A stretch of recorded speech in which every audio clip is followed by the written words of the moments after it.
بهشون گفتم این روزها از هر مردی مردترید. بلافاصله با خنده گفتند ای آقا این همه کوشیده ایم که زن باشیم.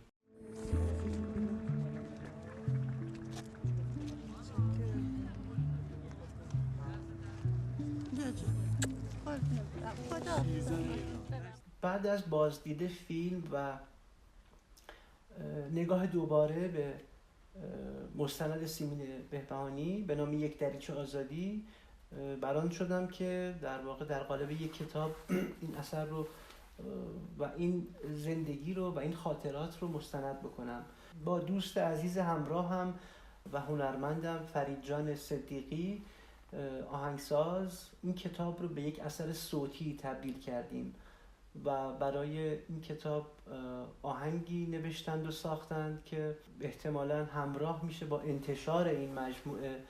که در واقع با همکاری و همراهی نشر روزبهان منتشر خواهد شد. مضاف طرح‌هایی از پورتری هر کسی که یادش به میون میاد و یا صحنه‌هایی از فیلم رو طراحی کردم که یک فضای تجسمی هم به کتاب بده و مخاطب به متن اثر و به متن واقعه نزدیکتر بشه. این نگاه دلسوزانش به وطنش، به مردمش، به مستبدین در واقع روزگارش، نگاهی در نهایت مادرانه و دلسوزانه که در ادامه همین نگاه در این شعر جاریه که میگه ای جملگی دشمن من، جز حق چه گفتم به سخن، پاداش دشنام شما آهی به نفرین نزنم، انگار من زادمتان کژتاب و بدخوی و رمان، دست از شما گر بکشم مهر از شما بر نکنم. انگار من زادمتان کژتاب و بدخوی و رمان، دست از شما گر بکشم مهر از شما بر نکنم. انگار من زادمتان ماری که نیشم بزند، من جز مدارا چه کنم با پاره جان و تنم.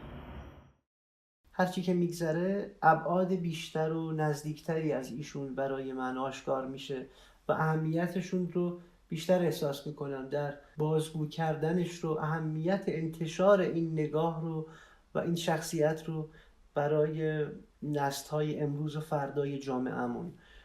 که چطور میشه زن بود و مقاوم بود و مدرن بود و در واقع به گذشته پیوند خورد و نگاهی به آینده داشت. به بهونه ساخت مجسمه شاید فیلم ساخته شد یا به بهونه ساخت فیلم مجسمه به نام یک دریچه آزادی برگرفته از یکی از دفترهای شعر ایشون. در واقع ترجیع بند فیلم گلیه که ورز داده میشه، مجسمه‌ایه که کم کم شکل میگیره در هیئت انسانی و در قالب یک زنی که خانم بهبهانی هست و با بزرگان و دوستان هم عصرشون به مصاحبه نشستیم و هر کدوم از نگاه خودشون زندگی و شعر و تخصص خانم بهبهانی رو بازگو میکنن و بست و نشت میدن که در نهایت این مجسمه گلی آماده ریختگری میشه و با ریختگری برنز فیلم به آخر خودش میرسه و شعر بلند و بزرگ بی همتای دوباره میسازمت وطن یک جور تجسم دیگه‌ای از روند ساخت این مجسمه که به قول خودشون ستون به سقف تو میزنم اگرچه با خشت جان خویش و سعی در دوباره ساختن وطن دارن و چی از این مهمتر. اگرچه پیرم ولی هنوز مجال تعلیم اگر بود،